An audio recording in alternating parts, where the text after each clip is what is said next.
Subhanaka la ilma lana illa ma 'allamtana innaka antal alimul hakim. Rabbi shrah li sadri wa yassir li amri wahlul 'uqdatam min lisani yafqahu qawli. Hasbunallahu wa ni'mal wakil, ni'mal maula wa ni'man nasir. Muslimin dan muslimat, jemaah dikasihi oleh Allah Subhanahu wa taala.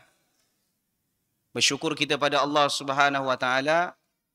Pada malam ini Allah pertemukan kita di tempat yang mulia, iaitu rumah Allah Subhanahu wa taala. Di mana kata Nabi SAW, ahabbul biladi ilallahi masajiduha, tempat yang paling dicintai oleh Allah adalah masjid. Dan orang yang dijemput atau orang yang diundang datang ke tempat yang dicintai oleh Allah, menandakan Allah cinta juga kepadanya. Dan mudah-mudahan kita termasuk di antara hamba-hamba Allah Subhanahu wa taala yang istiqamah dengan Al-Quran hingga ke akhir hayat. Amin ya rabbal alamin. Selawat dan salam kepada Nabi kita Muhammad sallallahu alaihi wasallam dengan mengucapkan Allahumma salli ala Muhammad wa ala ali Muhammad. Mudah-mudahan selawat kita kepada Nabi kita, Allah Subhanahu wa taala berikan maghfirah dan rahmatnya kepada kita semua. Jemaah yang dikasihi oleh Allah, sekarang menunjukkan pukul 12.30. Sampai pukul berapa ni? Sampai subuh kah? Betul lah pukul 12 ya? Yang depan? Pukul 7. Tengok jam pun khilafiyah. Jemaah dikasihi oleh Allah, malam ini kita dipertemukan dalam majlis Al-Quran. Majlis yang membincangkan ayat-ayat Al-Quran. Kata Nabi SAW, khairukum man ta'allama al-Qur'ana wa 'allamah. Sebaik-baik kalian adalah orang belajar Al-Quran dan mengajarkannya. Dan segala ilmu yang berkaitan dengan Al-Quran pasti akan dimuliakan oleh Allah. Pada malam ini kita teruskan kajian kita, iaitu tentang hikmah di balik kisah-kisah dalam Al-Quran. Semalam saya buat kisah hikmah-hikmah di balik hikmah kisah-kisah dalam Sahih Muslim. Saya sekarang ada 3 tempat. Satu, hikmah di balik kisah-kisah dalam Al-Quran. Ni satu tempat. Ada juga hikmah kisah-kisah dalam Sahih Bukhari. Tu di Simpang 3. Ada juga hikmah kisah-kisah di Sahih Muslim. Tu di Parit Indah. Tinggal 4 lagi. Hikmah kisah-kisah dalam Sunan Abu Daud, At-Tirmidzi, Ibnu Majah, An-Nasa'i. Ternyata jemaah, setiap kisah-kisah sama ada yang disebutkan oleh Allah dalam Al-Quran ataupun dalam hadis Nabi SAW mempunyai banyak sangat pengajarannya. Yang terkadang mungkin kalau kita setakat baca, kita rasa dia hanya sekadar cerita. Padahal bukan cerita, tapi banyak pengajarannya. Dan apabila kita aplikasikan dalam hidup kita sehari-hari, sungguh sangat luar biasa. Pada malam ini kita sambung kajian kita bulan yang lepas, iaitu masih berbincang tentang kisah Nabi Nuh alaihi salam. Kisah Nabi Nuh. Seperti mana kita tahu bahawa Nabi Nuh adalah Nabi dan Rasul yang pertama yang Allah utus ke atas muka bumi. Rasul pertama adalah Nabi Nuh, bukan Nabi Adam. Nabi Adam bukan Rasul. Rasul yang pertama adalah Nabi Nuh. Dan saya dah ceritakan bahawa jarak antara Nabi Nuh dengan Nabi Adam berapa lama? 1000 tahun. Jarak antara Nabi Adam dengan Nabi Nuh 10 kurun. Disebutkan dalam kitab-kitab tafsir, di antaranya Ibnu Katsir menyebutkan jarak Nabi Adam dengan Nabi Nuh berapa lama? 10 kurun. 10 abad maksudnya. 1 abad 100 kali 10 1000. 1000 tahun. Nampaknya macam lama kan? Padahal tak. Dia hanya 1 generasi je jemaah. Sebab umur orang dulu lama-lama. Bahkan disebutkan dalam Al-Quran, dalam surah Al-Ankabut, وَلَقَدْ أَرْسَلْنَا نُوحًا إِلَىٰ قَوْمِهِ فَلَبِثَ فِيهِمْ أَلْفَ سَنَةٍ إِلَّا 50 عَامًا. Kami mengutus Nuh kepada kaumnya, فَلَبِثَ فِيهِمْ, yang mana Nuh berdakwah kepada kaumnya alfa sanah, 1000 tahun. illa khamsina ama, kecuali 50. Maksudnya 1000 kurang 50 jadi 950. 950 itu dakwahnya. Bukan umur Nabi Nuh. Boleh faham maksudnya? Bukan umur Nabi Nuh, tapi dakwahnya saja 950 tahun. Jadi kalau seandainya jarak antara Nabi Nuh dengan Nabi Adam 1000 tahun, maknanya cuma satu generasi. Ya. Kalau kita 1000 tahun tu mungkin dah 10 generasi, 12 generasi. Sebab umur umat Nabi SAW antara 60 sampai 70. Sementara umur umat-umat dulu sangat panjang. Sampai ribuan tahun. Tapi jangan risau. Jangan berkecil hati. Walaupun umur kita pendek-pendek. Nahnul akhiruna sabiquna yawmal qiyamah. Kata Nabi SAW, kita ni memang umat terakhir. Kita ni umat Nabi terakhir dan umat terakhir lah. Umur pun pendek-pendek. Tetapi kita dulu yang pertama di hari kiamat. Maksudnya apa? Pertama yang akan dihisap. Biasanya orang beratur, tahu, queue. Antri panjang. Tapi kita dulu, umat Nabi SAW didahulukan. So, dihisap dulu, melalui titisan sirat dulu. Kalau masuk surga pun masuk surga dulu. Kalau masuk neraka, masuk neraka dulu. Yalah, masuk surga dulu. Kalau masuk neraka, kena dulu juga. Sebab mereka yang dihisap. Siapa dia? Umat Nabi SAW. Umur pendek. Umur pendek 60-70 tahun. Lebih daripada 70 tahun. Itu pun banyak nikmat Allah yang Allah dah cabut. Dulu mata terang, sekarang dah mula rabun. Dulu telinga tajam pendengaran, sekarang dah mula pekak. Kemudian otak dulu smart, bijak, sekarang dah mula nyanyuk, pikun. Ya kan? Berkurang nikmat Allah Subhanahu Wa Taala. Tapi jangan risau, kita umat Nabi SAW adalah umat yang pertama. Akan dimasukkan surga atau masuk neraka. Jemaah dikasihi oleh Allah. Sementara Nabi Nuh AS berdakwah selama 950 tahun. Ketika didakwah bukan kepada orang Islam. Bukan kepada orang baik.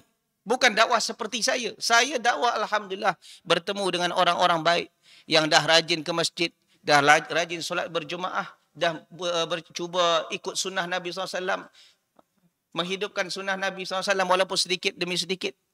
Tapi Nabi Nuh berdakwah dengan orang kafir. Kalau orang berdakwah dengan orang kafir, maknanya bergaul dengan orang kafir. Orang berdakwah mana boleh terus dakwah? Pasti mula, PDKT ya. Pendekatan. Jadi boleh tak kita dekat-dekat dengan orang-orang non-Muslim atau orang beza manhaj? Boleh? Bolehlah. Ustaz, tak boleh. Sebab nanti terkena syubuhat. Ni banyak ni orang punya statement. Kenapa engkau tak nak kawan dengan dia? Nanti terkena syubuhat dia. Kenapa tak nak kawan dengan dia? Terkena syubuhat dia. Sebenarnya yang kena syubuhat tu siapa? Orang atau dia sebenarnya kena syubuhat? Tak, jemaah. Nabi SAW berdakwah dengan kafir Quraisy. Orang kafir itu semuanya. Nabi Nuh pun juga berdakwah kepada orang kafir. Tak ada salah. Cuma pastikan juga kalau iman kita ada filter. Kalau iman kita tak ada filter, tak ada penapis, jangan cuba-cuba. Takut-takut niatkan nak berdakwah, ternyata terdakwah. Kan itu banyak orang tu. Niat berdekat, PDKT kata orang. Dekat dengan si fulan. Kononnya nak berdakwahkan dia kepada sunnah. Ternyata filter dia nipis. Filter dia nipis. Akhirnya dia terbawa. Tapi Nabi Nuh AS, Masya Allah, sangat luar biasa. Dan dakwah yang dihadapi oleh Nabi Nuh, saya pernah ceritakan bulan lepas, wa inni kullama da'autuhum litaghfira lahum ja'alu asabi'ahum fi adhanihim. Yang mana dakwahnya bukan sebulan sekali. Bukan seminggu sekali. Tetapi lailan wa nahara. Siang dan malam. Malam, siang, siang ke malam. Seterusnya begitu. Setiap kali didakwahi oleh Nabi Nuh, apa yang mereka buat? Masukkan jari, ja'alu asabi'ahum, masukkan jari ke telinga. Kalau yang ni boleh dengar lagi kan? Lepas tu tutup wastaghshaw thiyabahum. Pakai kain. Sebab orang tu kan pakai macam shimar tu, shimar orang Arab tu. Tutup. Memang Nabi Nuh bercakap seorang-seorang je lah. Orang tak nak dengar. Itu yang dihadapi oleh Nabi Nuh. Dan Nabi Nuh selama 950 tahun dah, adakah dia tinggalkan kaumnya? Tak. Dia tetap bersabar. Dan itulah para Nabi. Dia tidak akan tinggalkan dakwah sampai datang perintah daripada Allah. Dan ini juga bantahan bagi segelintir para ustaz yang mendakwa, yang menuduh Nabi SAW takut dibunuh sehingga melarikan diri daripada Mekah menuju Madinah. Ada di YouTube, ada di Facebook. Statement segelintir para da'i, para ustaz. Dia mengatakan, dia menuduh Nabi SAW, Nabi itu kerana takut mati di Mekah, akhirnya pergi hijrah ke Madinah. Inna lillahi wa inna ilaihi rajiun. Ini tuduhan palsu dan jahat. Kejam tuduhan. Siapa kata Nabi penakut? Berapa banyak peperangan yang disertai oleh Nabi. Dan Nabi ketika perang, Nabi berada di saf terdepan. Saya nak cabar, saya nak tantang mana-mana negara di dunia ini yang ketika berlakunya perang, pemimpinnya, presidennya, rajanya berada di saf terdepan. Ada? Takkan ada. Sampai hari ini takkan ada. Mana negara yang hebat, yang kononnya punya senjata hebat? Siapa yang disuruh? Tentera dia suruh perang. Yang dia tidur lena, tidur dengan selesa di dalam bilik dia. Betul ke tak betul? Tapi Nabi tak seperti itu. Nabi ketika perang, Nabi berada di saf terdepan. Andaikan mati, Nabi dulu yang mati. Tapi ajal Nabi yang belum mati di peperangan. Memang jemaah, orang penakut tidak memperpanjang umur. Dan berani tak memperpendek umur. Orang penakut bukan menyebabkan panjang umur dia. Dan orang pemberani bukan menyebabkan pendek umur dia. Buktinya Khalid bin Walid. Ya Allah, semua tubuh badannya habis kena toreh dengan pedang. Tapi matinya di mana? Meninggalnya di mana? Di atas katil, di atas kasur. Inilah jemaah. Jadi Nabi, begitu juga Nabi Nuh, dia tidak akan tinggalkan kaumnya sampai datang perintah Allah Subhanahu wa taala. Bila datang perintah, lalu disebutkan oleh Allah dalam surah Hud. Jadi surah Nuh yang kita cerita tadi surah Nuh, sekarang dalam surah Hud. Sebab Al-Quran bercerita tentang Nabi bukan di satu tempat. Kadang-kadang di tempat ini sedikit, di tempat ini sedikit, di tempat ini sedikit. Betul tak? Memang ada satu surah yang memang hanya menceritakan satu Nabi saja. Seperti kisah Nabi Yusuf. Nabi Yusuf tak? Dari A sampai Z hanya ada di kisah Nabi Yusuf je. Di tempat lain tak ada. Ada pun Nabi Nuh tak? Nabi Nuh ada di dalam surah Nabi Nuh. Ada di dalam surah Hud. Ada dalam surah Al-A'raf. Jadi sekarang kita akan bincangkan surah Nuh. Iaitu muka surat halaman 225 ayat yang ke-36. Ayat yang ke-36. Ayat yang ke-36. Surah Hud ayat 36. Allah Subhanahu wa taala berfirman, "Wa uhiya ila Nuhin annahu la yu'mina min qaumika illa man qad aman." Wa uhiya ila Nuhin. Diwahyukan kepada Nuh. Diwahyukan kepada Nuh. Annahu sesungguhnya la yu'mina. Dalam bahasa Arab ada kata la dan ada kata lan. Saya selalu sebut ni. La maknanya tidak. Ataupun kadang-kadang maknanya jangan. Tapi kalau lan, lam ada nun depannya. Lan. Maksudnya adalah tidak akan. Sama sekali tidak akan pernah. Lan yu'mina min qaumika. Tidak akan pernah ada lagi yang beriman kepada engkau, hai Nuh. Mana selepas 950 tahun berdakwah, tidak akan ada lagi beriman selepas ni. Illa man qad aman. Kecuali apa yang sudah beriman. Maknanya, tak ada lagi tambahan. Inilah last engkau. Boleh faham? Kemudian, fala tabta'is bima kanu yaf'alun. Jangan berkecil hati. Jangan bersedih. Jangan putus asa apa yang mereka buat. Tak perlu berkecil hati, hai Nuh. Itulah tugasmu dah habis. 950 tahun. Jemaah, kalau kita baca riwayat, ternyata selama 950 tahun berdakwah, pengikutnya hanya lebih kurang 80 orang. Bermakna satu orang berapa tahun tu? 950 tahun, pengikutnya 80 orang. Maknanya 10 orang, 10 tahun, satu orang. Lebih 10 tahun. 11 tahun. 11 tahunan lebih kurang berdakwah baru dapat satu orang. Cuba perhatikan. Give up tak? Kalau kita. Saya rasa mana-mana ustaz termasuk saya pun pasti give up kalau dapat kuliah macam ni. Bagi kajian yang dengar satu orang.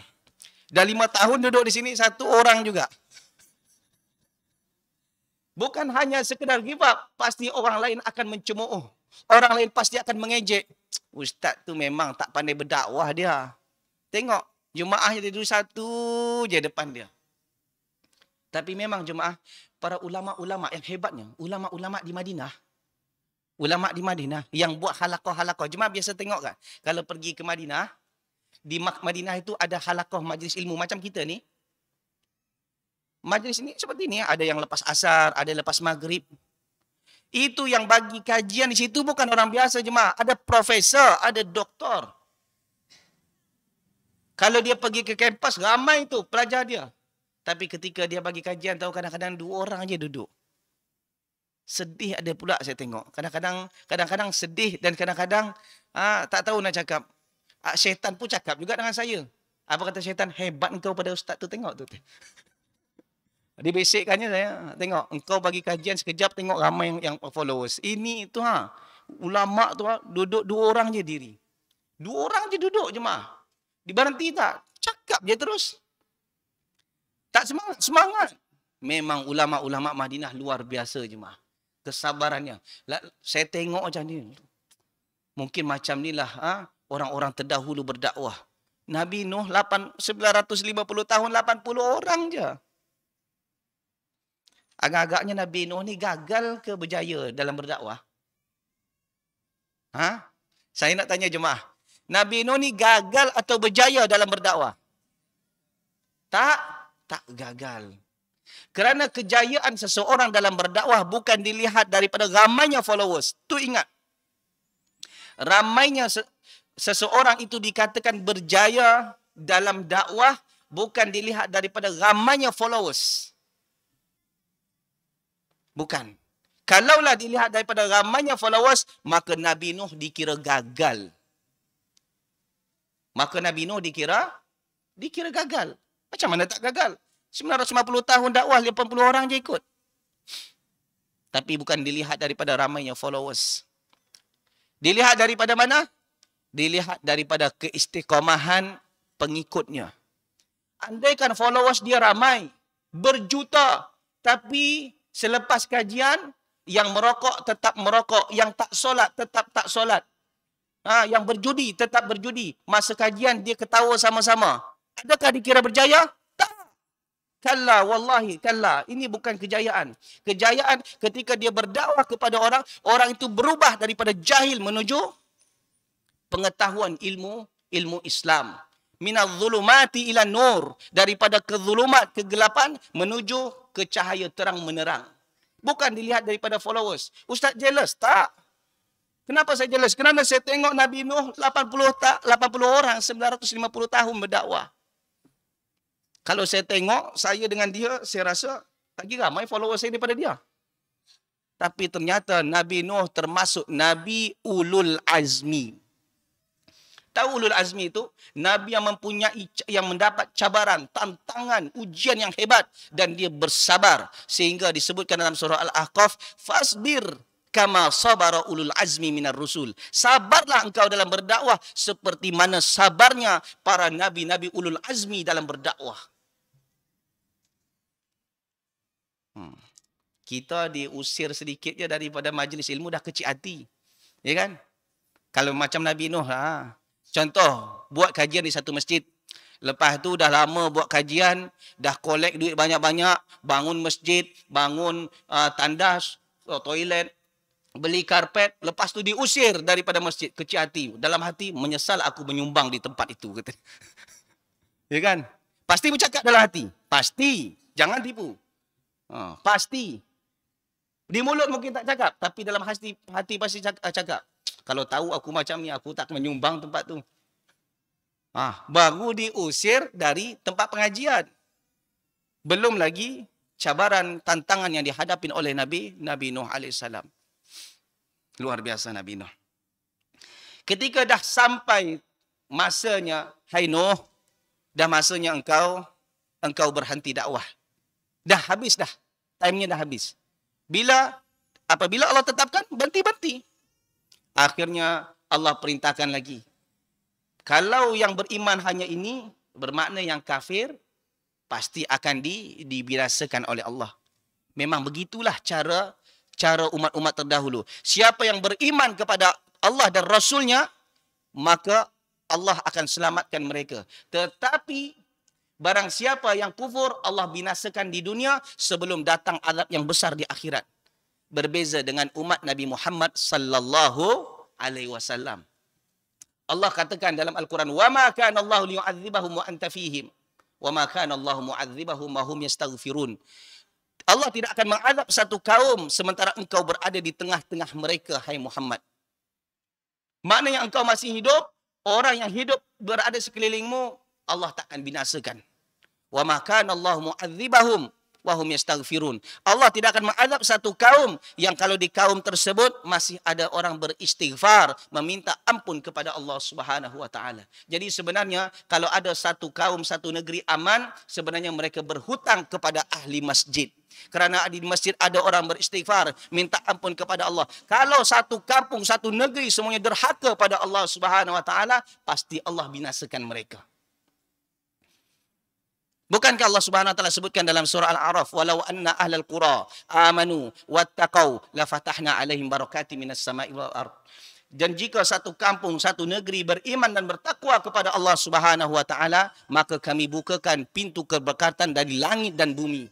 Walakin kadzabu, tetapi mereka mendustakan, fa akhadnahum bima kanu yaksibun, maka kami binasakan mereka akibat dari apa yang mereka buat.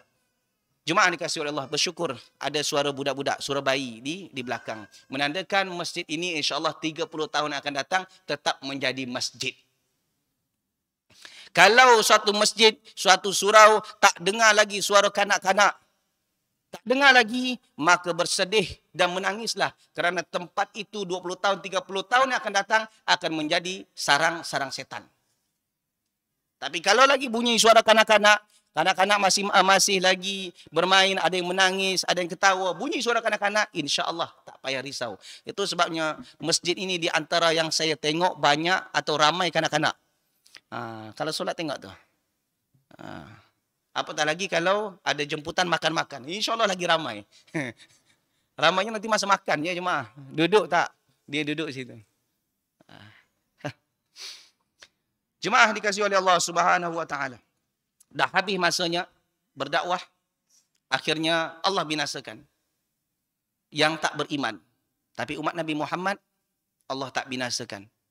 Jangan rasa selesa, jangan rasa gembira ketika Allah tak turunkan azab kepada orang derhaka. Ketika contoh seseorang itu derhaka kepada Allah, kemudian Allah berikan segala nikmat kepadanya, jangan merasa selesa, jangan merasa gembira. Allah sengaja tak hukum mereka kerana apa? Pertama, kerana ada Nabi SAW. Kalau Nabi sudah tak ada, maknanya ada orang yang beristighfar. Zaman dulu tak. Zaman dulu siapa yang derhaka, Allah hancurkan. Akhirnya bagaimana cara Allah hancurkan? Yaitu Allah perintahkan, "Wasna'il fulka bi'ayunina wa wahyina." Allah Subhanahu wa taala perintahkan untuk buat bahtera, fulk, bahtera, kapal yang sangat besar. Kapal yang sangat besar itu atas pengawasan dan perintah Allah Subhanahu wa taala. Nabi Nuh dah tahu dah. Kalau Allah suruh buat kapal, maknanya pasti akan ada something yang akan berlaku. Dan buat kapalnya bukan di tepi laut, tapi di atas tempat yang tinggi. Jangan tanya dari apa kayu yang dibuat untuk kapalnya. Kerana hari ini jemaah, itu pun disoal. Saya pernah ditanya oleh salah seorang jemaah, "Ustaz, kapal Nabi Nuh ni, bahtera Nabi Nuh ni, itu terbuat dari kayu apa ya Ustaz? Di mana mereka cari ya Ustaz? Kata. Sampai kayu pun ditanya. Tiba-tiba pula ada orang penjual kayu. Dan kayu ni memang cantik sikit. Disebut dengan kayu kuka. Dijual adalah terbuat dari kayu kuka. Percaya orang semuanya. Akhirnya sekarang kayu kuka tu mahal dijual di Arab. Kalau orang pergi umrah, pergi haji pasti tengok di Jabal Uhud. Jabal Uhud kan ada makam syuhada Uhud. Situ ada kedai-kedai, ada apa? Ada orang jual lapak-lapak lah. Apa namanya, kaki lima. Jual oleh-oleh. Cuba tanya kayu kuka, pasti ada. Pasti dia jual kayu kuka. Cuba tanya riwayatnya. Pasti nanti hujung riwayatnya jatuh kepada orang Indonesia. Dari fulan bin fulan sampai orang Indonesia. Orang Arab sendiri pun tak tahu. Aku dapat tahu ni dari orang Indonesia lah, kata dia. Penjual tu sendiri. Saya tanya, "Syahada ya Muhammad," kata dia. "Ni apa ni?" kata. "Hada kuka, hada jayyid mumtaz." Hada diceritakannya orang. "Min aina hasalta hadhihi riwayah?" Dari mana kau dapat riwayat ni? Kata. "Fulan bin fulan, huwa min Indonesia," kata dia. Dia dari Indonesia, kata dia. Wah, hebat ternyata. Riwayat kayunya daripada Indonesia. Hebat orang Indonesia. Ahli riwayat kayu. Tak, orang tu cakap sendiri. Dari mana kau tahu ni riwayat kayu ini adalah kayu yang sama, maksudnya nama kayu yang sama yang dibuat untuk kapal Nabi Nuh. Sebelumnya dia cerita lebih dongeng dengan saya tahu. Dia kata kayu kuka ni adalah kayu bahan yang dibuat untuk tongkat Nabi Nuh, Nabi Musa. Dan kayu kuka ini adalah kayu untuk kapal Nabi Nuh. Banyak lagi lah dia cerita. Dah cerita mengarut banyak-banyak sangat. Lepas tu ujung-ujung saya tanya, kau dapat riwayat dari mana? Baru di ujung-ujung dia katakan, aku dapat riwayat dari orang Indonesia. Kata dia. Ajib orang Indonesia. Allah tak sebutkan pun kayunya terbuat kapal tu terbuat dari kayu apa. Tak disebutkan. Dah tak guna juga. Tak guna juga. Nabi Musa AS, tongkatnya berubah menjadi ular bukan kerana kesaktian kayu kuka. Bukan kerana kehebatan tongkat tu. Tak. Kerana memang Allah izinkan mukjizat Nabi Musa, tongkat tu berubah jadi ular. Tetapi jadi ular bila? Pada time yang diizinkan oleh Allah. Bukan selalu pula. Bukan mentang-mentang tongkat tu boleh berubah jadi ular, kejap-kejap tak ada kerja, jadi ular. Ambil tak ada lagi, jadi ular. Tak ada buat macam tu. Kalau kita lah, contohlah, ni contoh botol. Botol ni boleh berubah jadi ular. Contoh, kejap berubah jadi ular. Pasti dia ambil lagi, jadi ular lagi. Pasti itu je kerja kita dari pagi sampai petang kan. Nabi Nuh tak, Nabi Musa tak. Nabi Musa tak. Dan Nabi Nuh pun masa buat kapal tu bukan terbuat dari kayu apa. Tak memang tak disebutkan pun. Dalam tafsir-tafsir mana pun tak disebutkan. Itulah saya heran dari mana dapat riwayat. Saya sebelum mengajar jemaah, ketika saya mengajar tentang contoh ni, bab tafsir ni, saya baca kitab tak kurang daripada 10 tafsir. Mula daripada tafsir Muyassar, tafsir Qurtubi, At-Tabari, Ibnu Kathir, yang sekarang yang baru-baru pun termasuk Tahrir wa Tanwir, sampai tafsir Said Qutb pun saya baca. Tak jumpa pula. Terbuat dari, memang mereka tak bincangkan pun. Tak bincang, tak tahulah dari mana asalnya. Jadi ceritanya jemaah dikasihi oleh Allah, wasna'il fulka bi a'yunina wa wahyina. Buatlah bahtera lagi hai Musa. Hai Nabi Nuh. Buatlah bahtera lagi. Wala tukhatibni fil ladzina zalamu. Jangan engkau merayu kepadaku hai Nabi Nuh tentang orang-orang yang zalim. Innahum mughraqun. Mereka akan ditenggelamkan. Nabi Nuh dah tahu dah. Cuma dia tak bagi tahu pada kaumnya akan berlaku banjir besar. Dia tak bagi tahu. Kerana tak bagi tahu, Nabi Nuh selalu memohon kepada Allah. Ya Allah, selamatkanlah kaumku. Ya Allah, ajib. Dah ditolak, dah diusir, tetap mendoakan yang baik. Cuba kita tengok dengan diri kita. Kita kalau biasa buat kajian di satu masjid, diusir. Apa yang kita buat? Semoga engkau melaknat, semoga engkau ini. Oh, macam-macam lah kita cakap lah. Tapi Nabi Nuh tak. Ya Allah, jangan kau binasakan mereka, ya Allah. Jangan kau binasakan mereka. Dan itu juga yang didoakan oleh Nabi Muhammad sallallahu alaihi wasallam ketika pergi ke Taif. Ketika Nabi Muhammad sallallahu alaihi wasallam pergi ke Taif, padahal Nabi kalau tak dakwah pun masuk surga. Tapi demi menyelamatkan umat, dia pergi ke Taif, balik daripada Taif, apa yang dia dapat? Lemparan batu. Lemparan batu, habis seluruh tubuh badannya dengan darah. Lalu datanglah penjaga malaikat-malaikat penjaga gunung. Sebab Taif itu memang di kawasan pegunungan, tinggi, sejuk di sana. Hai Muhammad, selepas ucapkan salam, aku ni adalah malaikat penjaga gunung. Jika engkau perintahkan, aku hancurkan ni, aku settlekan semua. Kalau kita lah dibuat kesnya masa Nabi Muhammad SAW, datang malaikat tawarkan diri, bunuh dia.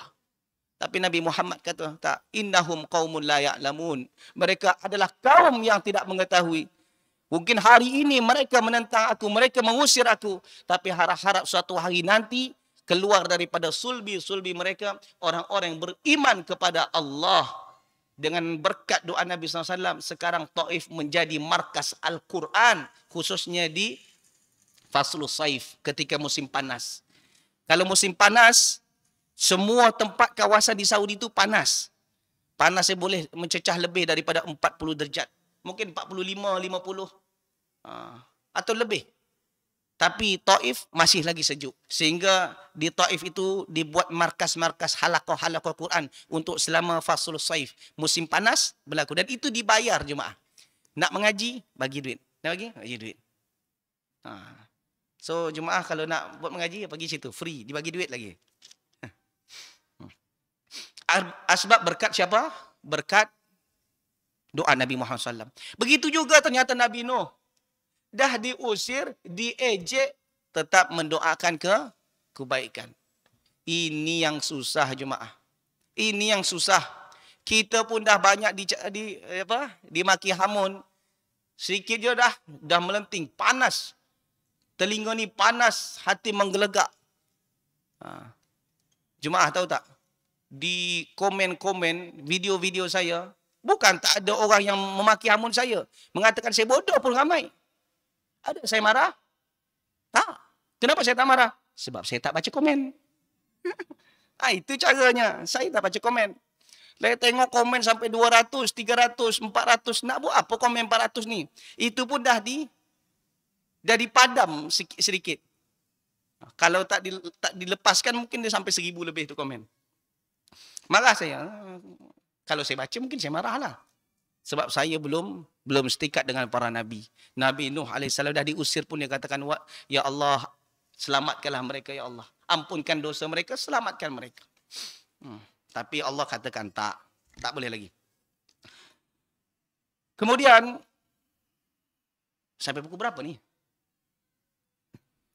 Wa yasna'ul fulka wa kullama marra alaihi mala'u min qaumihi sakhiru min. Qala in taskharu minna fa inna naskharu minkum kama taskharun. Nabi Nuh pun terus tetap membuat bahtera. Dan setiap wa kullama marra alaihi mala'u min qaumih, ketika buat bahtera tu di tempat yang tinggi, pasti akan diejek. Nuh, kau ni memang gila lah. Orang di mana-mana buat bahtera tu tepi laut.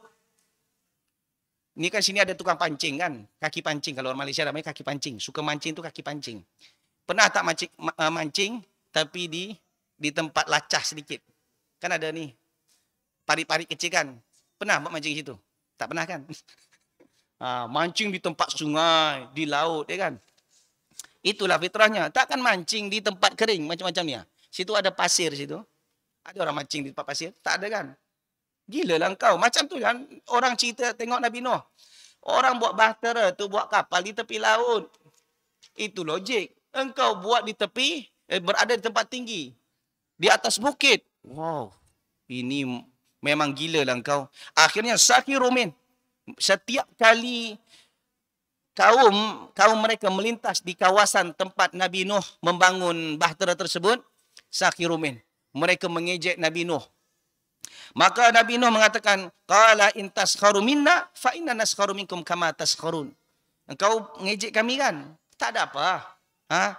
Nanti kami ada masanya akan mengejek engkau sebagaimana engkau mengejek kami. Maknanya fasawfa ta'lamuna ma ya'tihi 'adzabu yukhzihi wa yahillu 'alaihi 'adzabu muqim. Maka ketika itu kamu akan tahu siapa sebenarnya akan dihinakan oleh Allah di dunia dan akan mendapat azab yang besar di akhirat nanti. Kalian akan tahu semuanya. Hatta idza jaa amruna wa farat tanur. Nanti ketika datang, sebab Nabi Nuh tak tahu bila saatnya meninggalkan kaum. Maka ketika datang perintahnya, yaitu dengan nampaknya keluar mata air. Mata air daripada belakang rumahnya, daripada dapurnya. Akhirnya, qul nahmil fiha min kulli zawjayn ithnaini wa ahlak illa man sabaqa alaihi alqawlu wa man aman. Kalau macam tu, nanti dah nampak mata air keluar, maka engkau kena panggil hewan-hewan. Engkau akan kena bawa hewan dan itu kena berpasangan. Jantan, betina, jantan, betina, jantan, betina. Kalau singa, jantan, betina. Ayam, jantan, betina.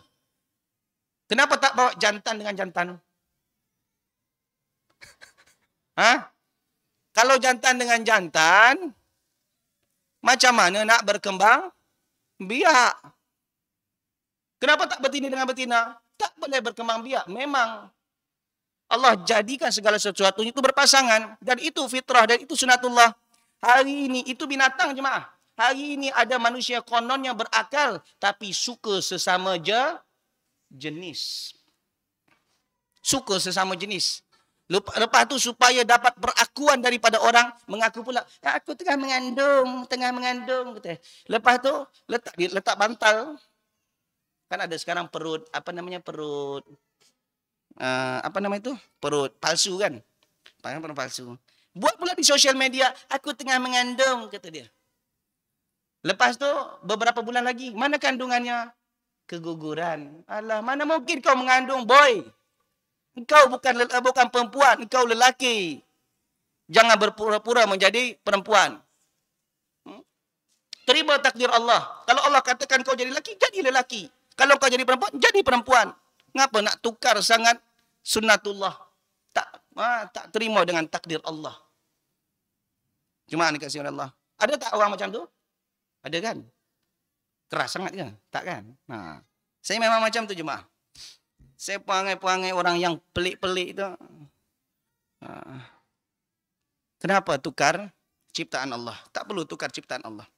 Bersyukur dengan ciptaan Allah. Apa yang Allah ciptakan untuk kita, itulah sebenarnya takdir yang Allah katakan itu baik untuk kita. Laqad khalaqnal insana fi ahsani taqwim. Allah ciptakan manusia dalam sebaik-baik bentuk. Jadi jemaah, diperintahkanlah semua binatang itu yang berpasang-pasangan naik ke atas kapal. Termasuk keluarga engkau, Nuh, naik ke atas kapal. Illa man sabaqa alaihil qawlu wa man aman. Kecuali apa? Kecuali orang yang sudah tetap tinggal. Siapa dia? Pertama, isteri Nabi Nuh. Isteri Nabi Nuh tak boleh naik ke atas bahtera. Sebab apa? Sebab dia derhaka kepada Allah dan derhaka kepada suaminya sebagai Rasul. Sehingga kalau kita baca dalam kitab, dalam surah At-Tahrim. Surah At-Tahrim, juzuk 28 tu. Daraballahu mathalan lil ladzina kafaru imra'ata Nuh wa imra'ata Lut. Kanata tahta abdaini min ibadina salihaini fakhanatahuma falam yughniya anhuma minallahi syai'a wa qila dukhulan nar ma'a dakhilin. Allah bagi perumpamaan orang-orang kafir itu seperti apa? Seperti istri Nabi Nuh dan istri Nabi Lut, yang mana mereka berada di bawah naungan hamba kami yang saleh. Suami dia Nabi saleh, tetapi fakhanatahuma, mereka berkhianat kepada suaminya, mereka berkhianat kepada Allah dan Rasulnya. Falam yughniya anhuma minallahi syai'a. Maka walaupun itu isteri sendiri, si suami tak boleh tolong. Wa qila dukhulan nar ma'a dakhilin. Maka kata Allah, nanti hari kiamat masuk kamu semua ke dalam neraka Allah Subhanahu wa taala. Isteri suami dia Nabi, tapi isteri tak ikut, suami tetap masuk neraka. So tak ada bangga sangat suami aku ustaz, isteriku ustazah. Oh, anakku ustaz, ustaz terkenal. Oh, ayahku adalah ulama yang besar. Kala, hidayah sangat mahal jemaah. Hidayah sangat mahal. Bahkan paman Nabi SAW, Abu Talib, hidup bersama Nabi. Dia yang jaga Nabi dari umur 8 tahun sampai Nabi dewasa, diangkat menjadi Nabi dan Rasul. Beriman beliau? Tak beriman. Hidayah sangat mahal. Ketika semalam saya bagi kajian di Qiblah Zuhur di Masjid Taqwa, tajuknya adalah menjemput hidayah. Cuba perhatikan di page saya. Menjemput hidayah. Ternyata hidayah ni memang sangat mahal. Tak semua orang boleh dapat. Jadi kalau kita diberi hidayah oleh Allah, sekarang boleh berada, tergerak hati untuk duduk dalam majlis ilmu, tergerak hati untuk solat berjemaah, baca Al-Quran, berzikir, bersyukurlah kepada Allah. Kerana nikmat ini tak semua Allah berikan.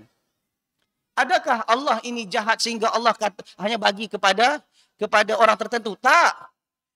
Hidayahnya Allah bagi offer kepada seluruh makhluk-makhluknya.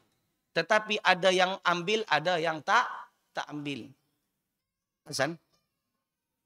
Azan? Bagi dulu.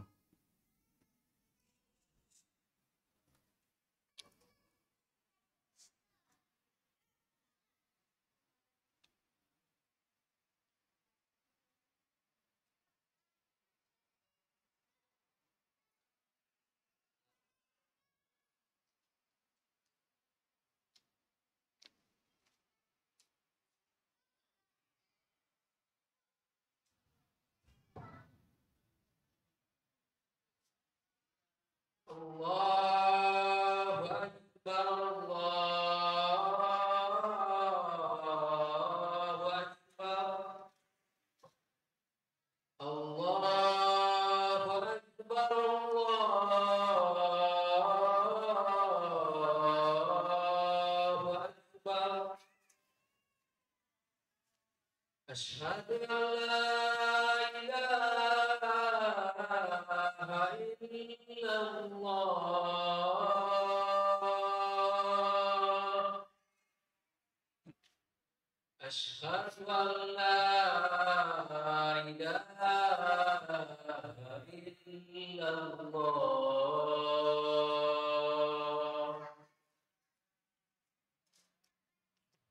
Asyhadu anna Muhammadar Rasulullah.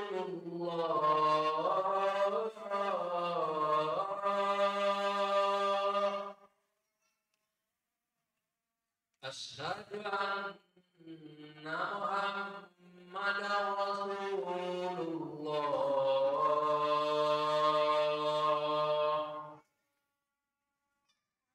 Hayya 'alas shalah.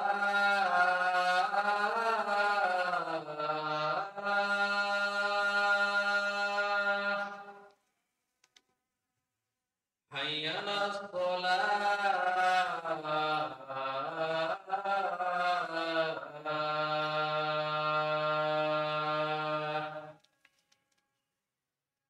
Hayya 'alal falah.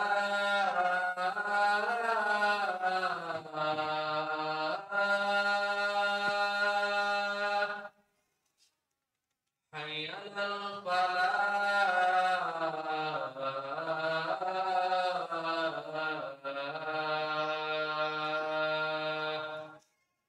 Allahu Akbar, Allahu Akbar. La ilaha illallah. La ilaha illallah Muhammadur Rasulullah sallallahu alaihi wasallam. Allahumma rabb hadhihi al-ummah وابعث مقاما محمودا.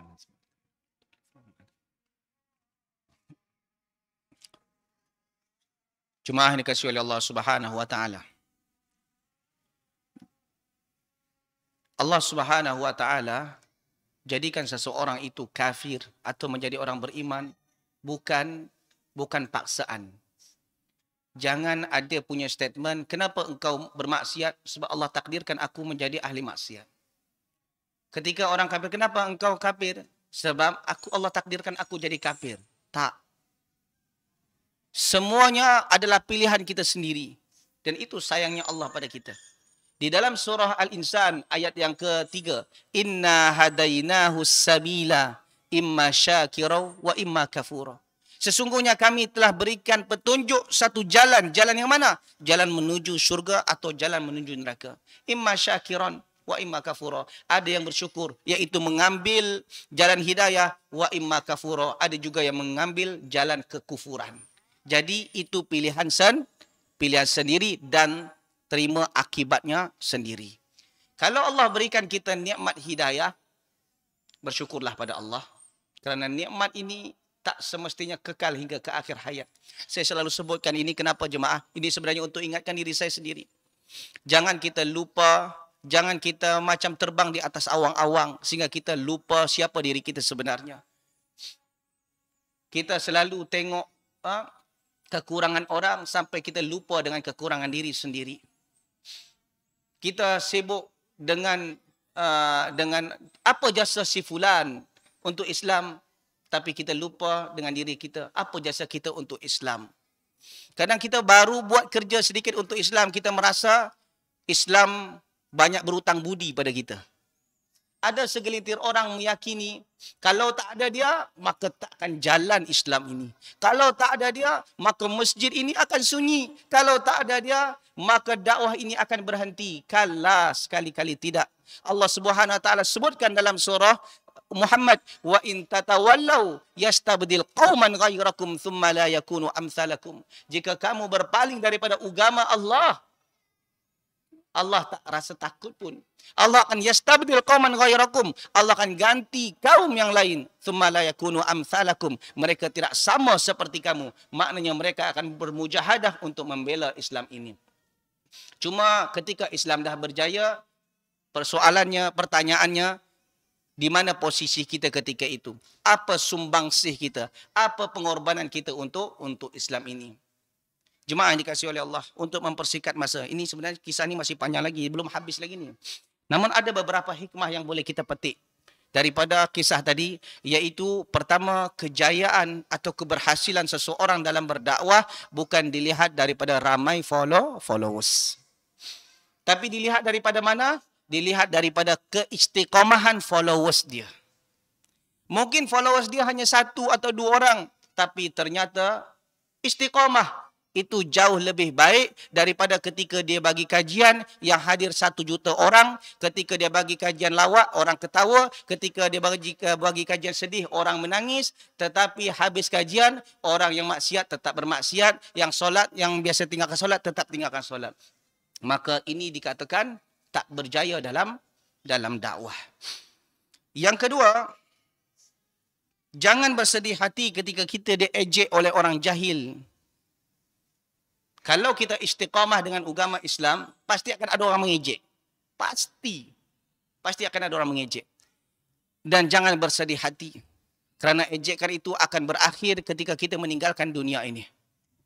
Ketika kita meninggalkan dunia ini, orang akan lupa dengan kita. Sebab ada lagi pendatang baru yang akan menjadi bahan untuk mereka ejek. Tetapi ketika kita mati, kita mempertanggungjawabkan urusan kita masing-masing di hadapan Allah. Yang terakhir daripada poin yang boleh kita petik malam ini, ingat, kekerabatan, keturunan sama sekali tak memberikan faedah sama sekali kalau seandainya kita tak beriman dan bertakwa kepada Allah. Sehingga Nabi SAW pernah memberikan nasihat kepada anaknya Fatimah binti Muhammad SAW. Ya Fatimah, ittaqillah, fa inni la ughni anki minallahi syai'a. Wahai Fatimah, takutlah kamu pada Allah, kerana aku tak mampu membebaskan kamu daripada azab Allah kalau engkau tak bertakwa. Tapi kalau engkau bertakwa, yes, aku mampu. Walaupun isteri Nabi, walaupun suami Nabi, walaupun itu Nabi, apatah lagi kalau sekedar ustaz. Suami saya ustaz, confirm saya masuk surga. Tak ada jaminan pun. Kalau engkau tak beriman, kau tak ada amal saleh, maka engkau yang akan rugi di dunia dan di akhirat. Sebab Allah Subhanahu Wa Taala berfirman, wal asri innal insana lafi khusr. Demi masa, sesungguhnya manusia dalam keadaan merugi. Lelaki, perempuan, kaya, miskin, handsome maupun buruk, semuanya akan rugi. kecuali illal ladzina amanu wa amilus salihat, kecuali orang beriman dan beramal saleh. Allahu taala a'lam bissawab. Ada soalan?